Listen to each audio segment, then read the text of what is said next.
Welcome to Canonical. I'm James Xiao, and I'm joined by Ed Darris and Sam Spieler.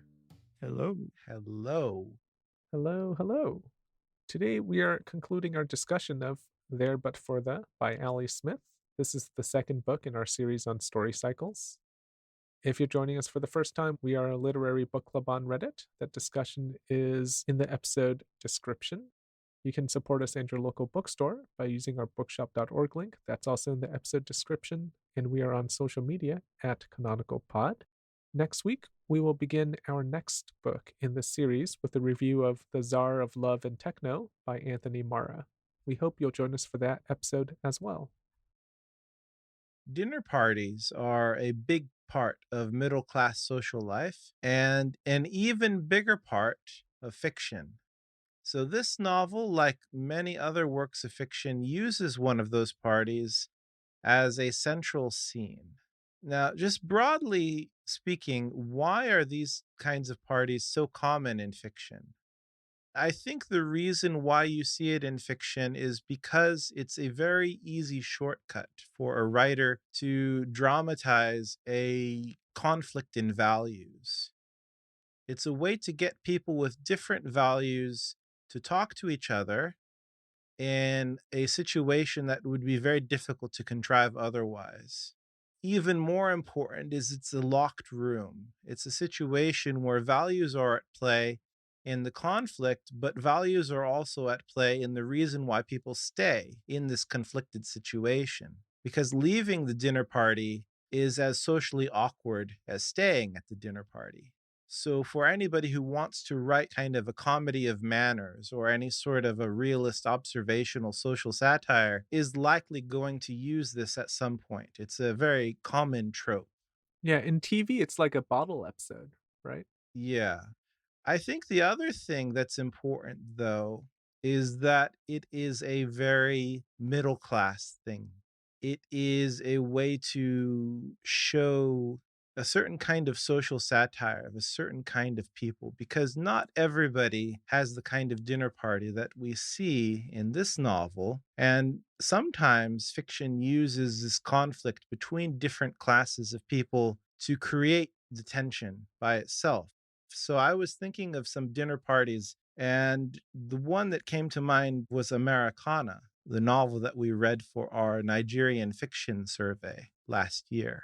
In that novel, there is a dinner party scene where Obinze travels to England and he's overstayed his visa and he's working as a cleaner, and he goes to a dinner party and he encounters British polite society for the first time, and he doesn't fit in because of what he actually is doing in the country.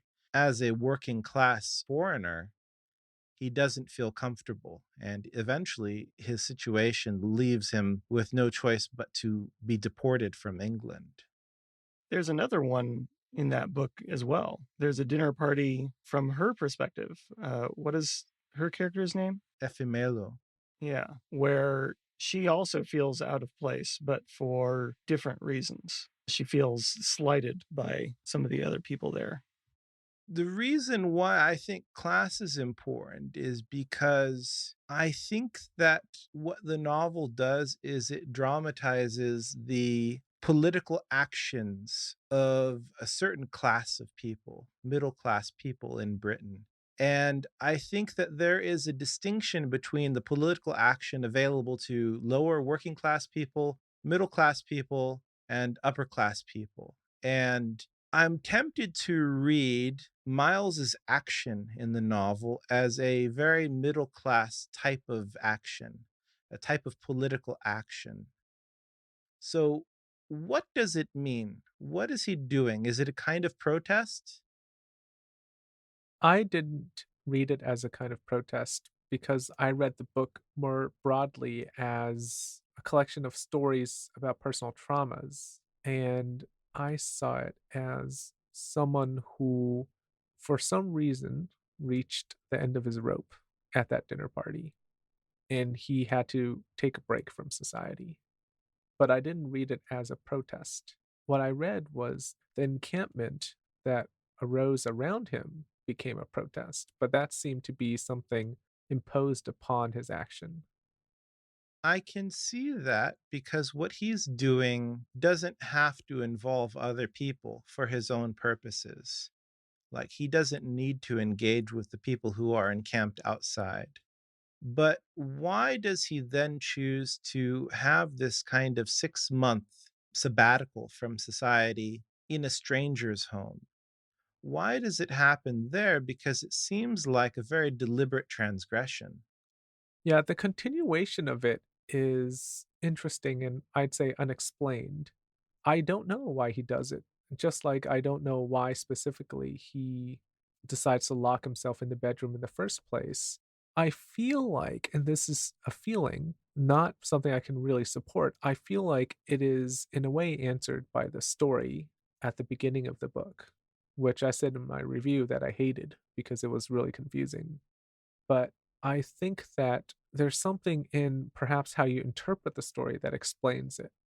And I don't know if you 2 read it the same way. Well, let's open that up a little bit then. The story where he's folding an airplane at the instruction of his younger self. Yes, but it starts with him having kind of blinders on that his younger self chisels off. Oh, I didn't remember. I remembered the black squares, but I didn't remember what exactly they were. So his child self is required to remind himself of his childhood.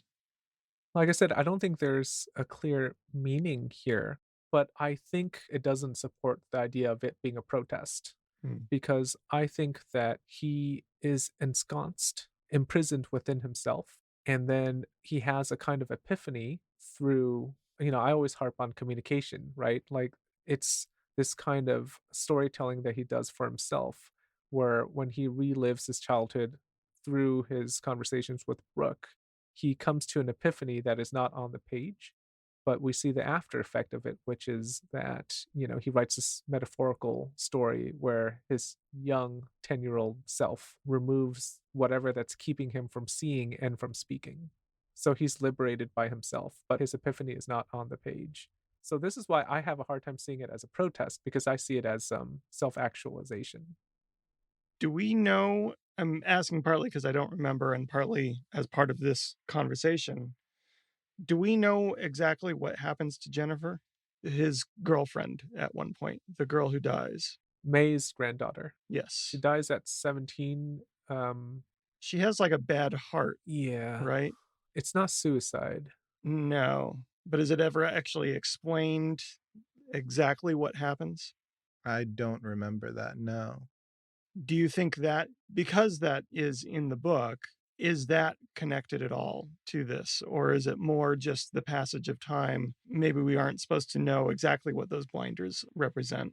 I would say not, because he enters the room before the anniversary of her death. Mm. The anniversary of her death happens after he's been in the room for some time.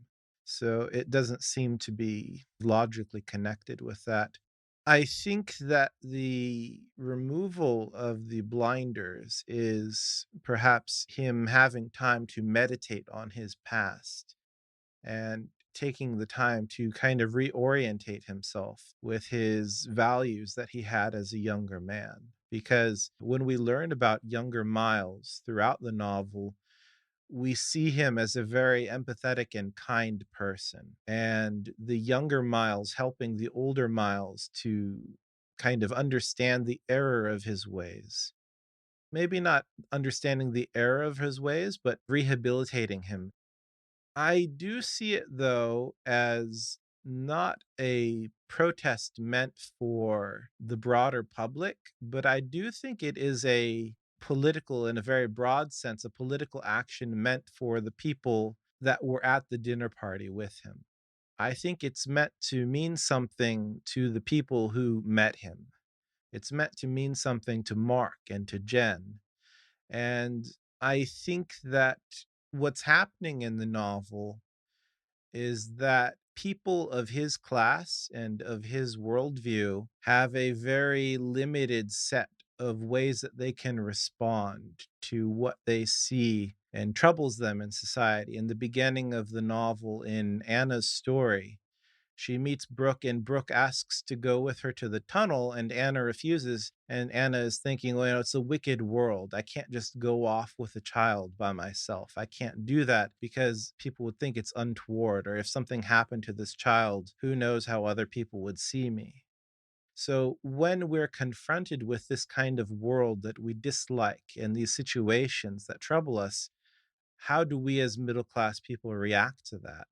I think the contrast in the story is perhaps overlooked. I think it's Mark's mother, Faye, because Faye is this kind of radical artist who is, it seems, very troubled by the injustice that has been done to poor people.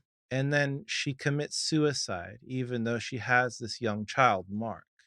In the novel, people in general react positively to Miles, but very negatively to Faye when they talk about Faye at the dinner party. Is there any sort of a similarity between the two and what they're doing and how they react to the world?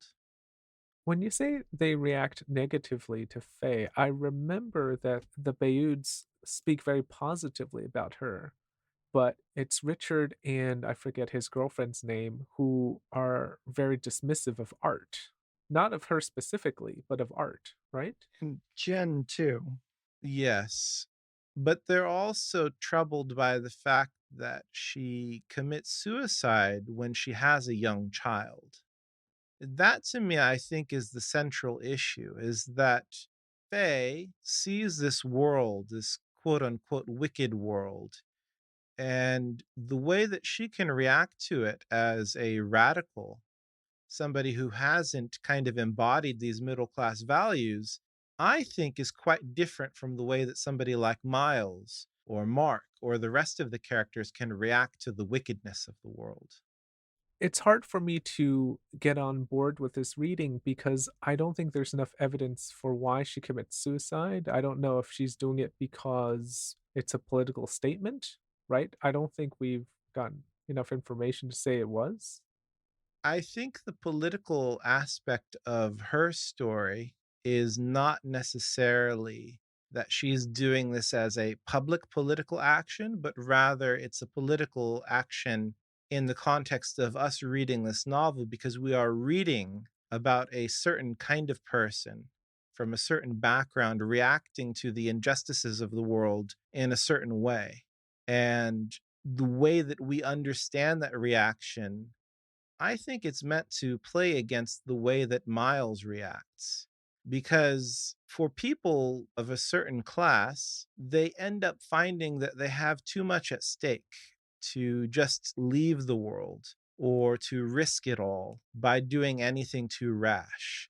When working class people take political action or what other people will read as political action, the way that they have to act is very different from the way that people act when they have some skin in the game. Because people have children or they have property or they have whatever they have in life, what they can do when life troubles them is very different.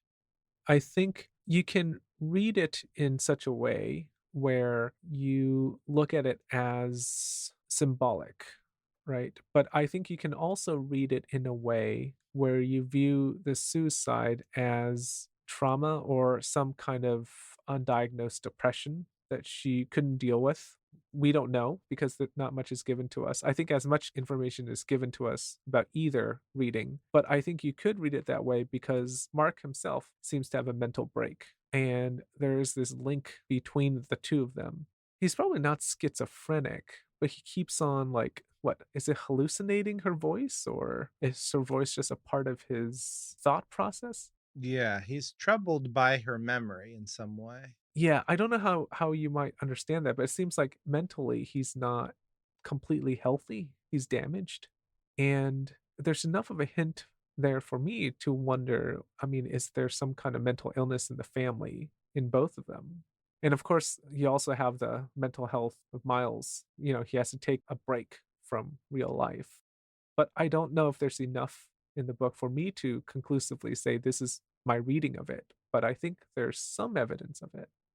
we're also seeing Mark at a place in his life where it's not just the death of his mother that's been affecting him, it's also the death of a partner, right? Yeah. A long-term partner. So, this is coming after that. I can't remember if he hears or senses the voice of his mother before that, but a lot of this is told in retrospect. I'm saying this not because it's a contrary reading to yours yet, but I'm saying it because you're describing this as how the suicide is in service of what she is saying about middle class life. But I think it can be more than just using suicide as a statement about middle class life.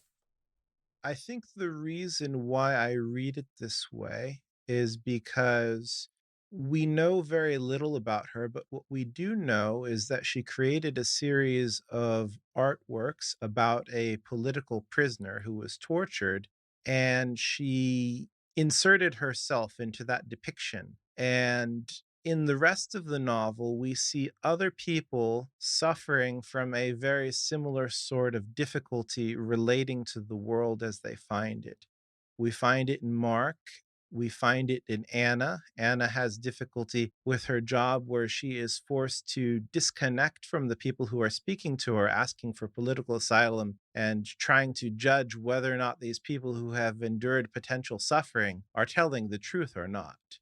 I think the difficulty that I'm having with saying that it's mental illness is when we say it's mental illness, we divorce it from the potential cause of this feeling that people have.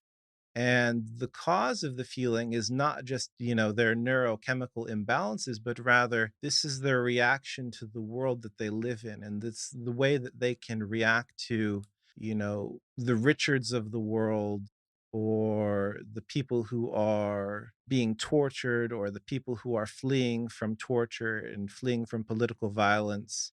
I think that the novel situates Faye and her story as being part of the same kind of worldview where we are in a wicked world. How can we react to this? How can we maintain ourselves as decent people in this wicked world that we find ourselves in?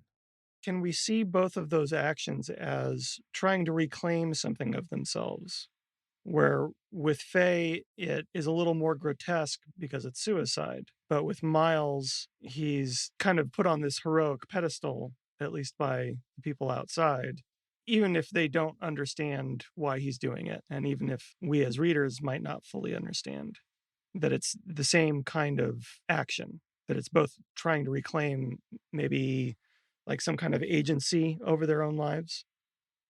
I would say it's potentially true. Here, I would say that we don't know a lot about Faye. So it's very difficult to know anything more than what I've already kind of thought about it. Like, I don't know if she's trying to get control over her life, but I have felt in the past that the world was so fucked, basically, that how can I live in this world? How can I exist in this world where everything that I feel is right and valuable is shown to me to be worthless and ignored by other people? And I think that it's significant what Miles does. The reason why I think it's presented to us as a political action is because of his job, his profession. He is an ethics consultant. I think that Smith uses this role as a kind of stand in for what he's doing to all of the people that he encounters in this novel. He is living his life in such a way that everything he does is politically significant. Everything he does is showing people something about how to live. I actually agree with you, Ed. If you look at suicide as a logical end to a philosophical question, I think I'm presenting, I don't even know if it's a counterpoint, but it's more my own bias in how I understand suicide. How I view the world is that most people who commit suicide, they do it out of desperation, not because they've logically reasoned themselves into it. And when I read Mark's chapter, I see him as someone who it's not explicitly stated that he's suicidal, but you can get the sense that he is depressed, that he's lost a lot in his life. So for me, I glom onto that understanding of her suicide, which is that it's born out of not logical reasoning, but an inability to cope. I mean, it could be mental wariness, which is possible in both of our understandings, but that's kind of how I understand it because I don't read Mark's section as being particularly philosophical or logical, but that's where we get most of Faye. So I kind of merge the two. I see it as this continuation, this kind of being worn out by life, not on a political level, but on a personal level. But like you, I don't think there's enough evidence for me to say that one reading is stronger than the other.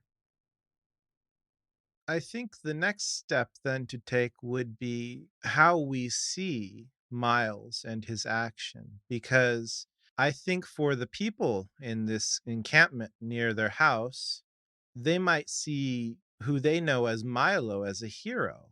But I think true heroism is something that is by and large inaccessible to middle class people because it often requires a huge degree of self sacrifice. It requires people to do something that is to their own huge disadvantage for the good of other people. And when people look at Milo slash Miles, we might see him as a hero, but is he in fact a hero? Or is he just an advocate for kind of an ordinary decency in society? Well, there's a difference between how the people outside view him and how we as readers are supposed to view him, right? The people outside are putting traits on top of him that may or may not exist. And we as readers can go along with that, but we can also choose our own paths. Are you asking how we as readers do view him or should view him? I guess we could think of it in two ways. How do you see him? And then what do you think Smith wanted you to see in him? Well, I've already given my refugee idea, but I think the people outside are part of her satire that we're not supposed to take them all that seriously. They put a lot of ideas onto Miles that aren't necessarily there, even in light of what you are saying now about the options of middle and lower class people. I think you might be right that maybe we should just be looking at Miles and the people around him, Mark, with just a certain level of common decency. Is he an extraordinary person? Is he doing something that makes him kind of a pinnacle of some sort of valuable trait? Or is he just an illustration of something that we all have and we should all strive to do more of? I'd say the latter. I don't think he's a pinnacle of anything necessarily. Is she poking fun at all the people who treat him as some kind of symbol of something greater? I would say it's quite clear that they don't know him. Do you think then that if he's held up to be a hero, wouldn't it be undermined by the fact that these people in the encampment seem to treat him as something greater than he actually is? Like, isn't there an irony in place where he is not actually greater than he is? Or does that not matter at all? Well, doesn't that go to what Ed was just asking about whether he's a pinnacle of something or whether it's just that there are facets of Miles that maybe we should all look inside ourselves as having? Yeah, that's what I'm saying. I'm answering the question. If there is this dramatic irony in place where he is a certain kind of person, but these people are treating him as greater than, then aren't you understanding him as not being the hero, right? Because these people in the encampment are treated in such a satirical way that obviously he is not. Right. Because of the dramatic irony, I would say that he is definitely not the way they think he is. But it's still possible for him to be a hero in a different way from the way they understand him. Because he offers, I think most specifically to Brooke, he offers a very much needed message. Perhaps it's something life changing. We don't know enough about Brooke, but we know that people have been treating her in a certain way because of her intelligence. There's the scene at the end where she's talking to him and she tells him about a dream, and he says, "It's a very clever dream you had." "Yes," Brooke said. But maybe it was too clever. No, Mr. Garth said. No, not at all. There's no such thing as being too clever anyway. Then he says later on, you have to know how to use it.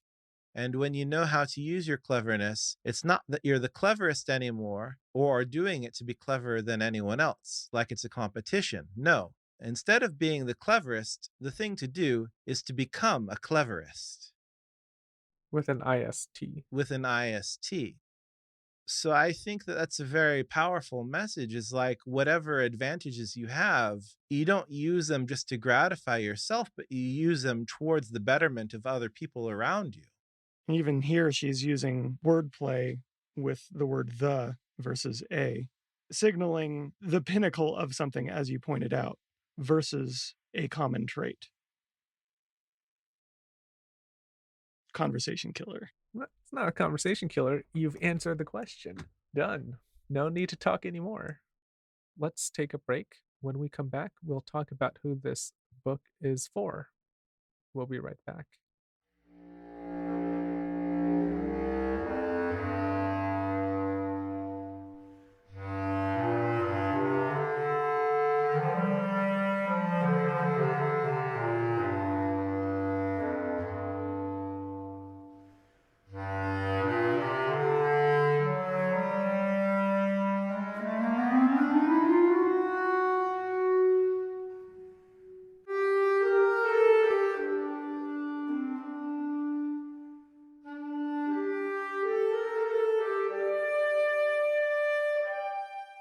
Welcome back. So, who is the intended audience of this book? Do you think she's writing for people like herself? I would say yes, only because when she does write characters of a different political bent, they don't seem fully formed and they seem perhaps offensively simple. Interesting. I feel the opposite. Hmm. I agree that it seems a little too easy for her to satirize these people and make fun of her vilified characters. But I think maybe one of the reasons she's doing that is to make light of those opinions and those points of view, and instead point the reader's direction to what should be simple. This whole idea of treating people with empathy and respect, regardless of who they are and where they come from. To me, it feels like an appeal. I assumed that all of our listeners would be fairly liberal. So I don't think I'm alienating anyone because I want to say, like, would conservatives even get this book? It's an honest question. I don't think they would. Not because they're inherently dumb or anything. I think it's one of those books where if you're conservative and you're reading this, you're just like, what is this even about? You know? The book itself, at its core, is so liberal. If you were to say, what kind of book would a liberal white woman write? You'd say, this book with a lot of feel good lessons, a lot of people dealing with trauma, a lot of discovering yourself, making connections. Is this the kind of book that someone who, let's say, looks to God for guidance would read? I don't know. I don't disagree with you, but I think the broader thing going on is that when you have the worldview associated with conservatism, that worldview guides you towards certain ways of reacting to everything, not just political things, but everything in the world. And it's going to pull you away from this type of content. Yeah, Once somebody encounters the content, they are going to self select immediately. They're just going to spit it out. They're going to be like, oh, not for me. I mean, if you were, let's say, very opposed to gay rights, right? And you read the Mark chapter and you realize, oh, wait a minute, this guy's gay. Like, your takeaway from the book might be very different. I don't know if it does enough to convince you of Mark's humanity. I think if you read the part about his mother being a protest artist and you think art is bullshit and you think artists don't contribute anything to society, when you read that, you're just like, so? Like, why is Faye important? Like, I feel like you just wouldn't get it, right? You wouldn't get the book. Well, not to defend conservatism here, but No, I think you should make a heel turn toward white nationalism because that's what gets downloads and clicks in podcast world. Have you seen how many downloads Joe Rogan gets? When are you going to make that turn, Sam? When are we going to get the money from the clicks? well, let me tell you about cryptocurrency, There you and go. maybe we can get into that. And herbal powders and such. There you go. Now, I feel like you're maybe being a little obtuse about how people read things. Wait, do conservatives read? I mean, that's my point, is you make it sound like all conservatives are of the same ilk, and the second they encounter a gay character go, "Well, this is trash." I don't think they'll say this is trash. I'm just saying if your worldview is so substantially different, what's the takeaway? Is it the takeaway that the author intends you to have? And if it's not, then how do you really understand the book? All right, we'll stop here. Thank you for listening. If you disagreed with what we said, especially with what I said, you can let us know. We are on Reddit and on social media at Canonical Pod. If you'd like to support us, you can use our bookshop.org link. If you enjoyed this podcast, you can give us a review on Apple or your podcast platform of choice. Next week, we'll be back with our next book, a review of The Tsar of Love and Techno by Anthony Marra. Till next time, happy reading. We'll talk to you soon.